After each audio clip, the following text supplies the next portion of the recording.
जिंदाबाद जिंदाबाद जिंदाबाद। मजदूर किसानों के बजट में कटौती बंद करो। मनरेगा मजदूरों का 25,000 करोड़ का बजट में कटौती की है। देश की अर्थव्यवस्था जिन पर निर्भर थी वो तमाम के तमाम बेचे जा रही। जो ये धरना उकलाड़ा बरवाड़ा के एसडीएम कार्यालय पर दिया जा रहा है, ये न केवल बरवाड़ा में बल्कि पूरा देश में और प्रदेश में जो हरियाणा सरकार ने और केंद्र की सरकार ने, भारतीय जनता पार्टी के नरेंद्र मोदी की सरकार ने जो बजट पेश किया है, उस बजट में मनरेगा मजदूरों का 25,000 करोड़ का बजट में कटौती की है। इसी तरह अलग अलग, चाहे वो शिक्षा का है, स्वास्थ्य का है, खेती बाड़ी का है, तमाम बजटों में जो मेहनत करने वाले वर्ग है उनके जो सुविधाओं के लिए जन कल्याण की योजनाओं में जो काम आना था, उस बजट में कटौती करके और बड़े बड़े अमीर लोगों को फायदा देने के लिए उनको अनेक तरह की सुविधाएं दी जा रही है। उसका विरोध में आज पूरा देश में ये बजट विरोधी दिवस के रूप में हम मना रहे हैं, धरना प्रदर्शन कर रहे हैं। ये किसान की मैं सबसे पहले किसानों को लाल सलाम और अभिनंदन करता हूँ, जिसने मेरे देश को जो जाति के नाम से, धर्म के नाम से लड़ा रहे थे और आज भी लड़ा रहे हैं, साइकिल ने भी आतंकवादी बताने लग गए। तो इस प्रकार के ये जो लोग प्रचार कर रहे हैं, भाई को भाई से लड़ाने का, जाति के नाम से लड़ाने का, बल्कि पति और पत्नी के नाम से भी आपस में लड़ा रहे हैं। तो इसलिए इस लड़ाई को बंद करना और इस लड़ाई को मतलब जो एक भाईचारा मजबूत करना, इसके लिए मैं किसान आंदोलन को अभिनंदन करता हूँ। मेरा क्रांतिकारी अभिनंदन पेश करता हूँ किसानों के सामने, जिन किसानों ने इस देश को जाति के नाम से, धर्म के नाम से लड़ने वालों की जो है मुंह बंद कर दिए उनके। आज किसान और मजदूर, आज हिंदू और मुस्लिम, सिख और ईसाई, पहले भी स्कूलों में ये नारे लगाते थे हिंदू मुस्लिम सिख ईसाई सब भाई भाई, तो आज फिर दोबारा वो आंदोलन जो है 5 राज्यों में गूंजन लग रहा है।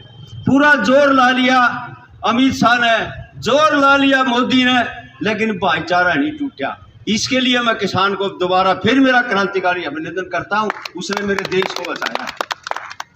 तो इसलिए और ये ताकतें हारेंगी अब 5 राज्य में, तो ये हमने इस बात का फिक्र है। सभी भाइयों ने चर्चा करी, मजदूर के लिए, किसान के लिए, बजट में सबकी मतलब कटौती करी है इसने, और अमीर आदमी को और अमीर बनाया। जहां 15% टैक्स देता था वहां 12 कर दिया, जहां 12 देता था अमीर आदमी वहां 7 कर दिया, और हिंदुस्तान भूखमरी के नीचे ले आया। इसलिए जो लोग रोजगार करते थे, 5 लाख काम करने वाले मजदूर, काम करने वाले कर्मचारी इस सरकार ने हटाए हैं। क्या कहा था, बोले मैंने वोट दे दो मैं 6 दिन ला दूंगा। जब 55-60 रुपये तेल था, आज वो 100 तो ऊपर हो गया। जो लोग काम करके रोजी रोटी के कमाते थे, उनकी रोजी रोटी खत्म कर दी, वो बेरोजगार कर दिए। ये इन्हें 6 दिन कमा के फिर महंगाई बढ़ा दी। तो इस प्रकार से आमदनी सबकी घटी है, चाहे कर्मचारी हो, चाहे दुकानदार भाई हो, चाहे बड़े से बड़ा अफसर भी क्यों न हो, ये बोलते को नहीं, यानी सबका लाश हुआ। तो इसलिए और पुरानी पेंशन बहाल करने का पूरे देश में आंदोलन शुरू हो चुका है। इसलिए जो है ये कर्मचारी भाइयों को भी इस आंदोलन में आना चाहिए। हमने तो इस बात का फक्र है, गर्व है, अभिमान है कि हम जो है इस हिंदुस्तान की जनता को जोड़ने में लग रहे हैं और ये लोग तोड़ने में लग रहे हैं। और खुले तौर पर बिल्कुल खुल के पूंजीपतियों के समर्थन में आ गई है।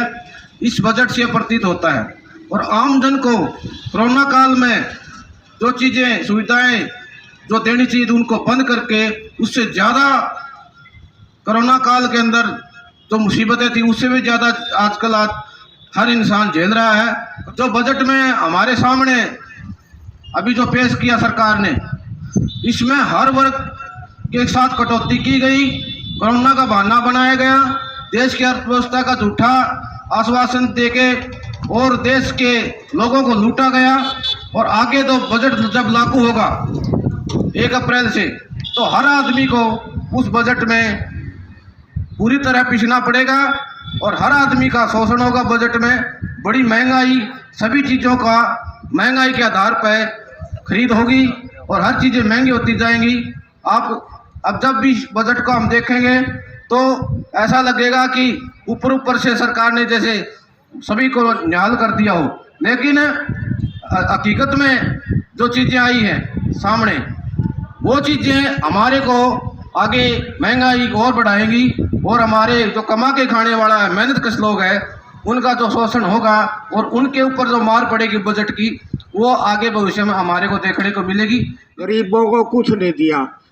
और एसडीएम साहब से भी हम कहना चाहते हैं, ये फूड एंड सप्लाई डिपार्टमेंट का जो भ्रष्टाचार है वो सबकी आंखों के सामने है।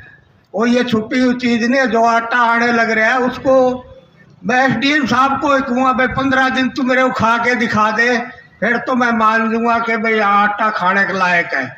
तो एसडीएम साहब से मैं प्रार्थना करता हूँ, गुजारिश कर रहा हूँ कि भाई ये फूड एंड सप्लाई का जो डिपार्टमेंट है इसकी ओर ध्यान दिया जाए। और अभी तक वो किसानों की समस्या भी नहीं सुलझाई है, तो इस सरकार को चेतावनी दी जाती है अगर कुछ टाइम और बीत गया तो वो आंदोलन दोबारा भी किसान करने को तैयार है।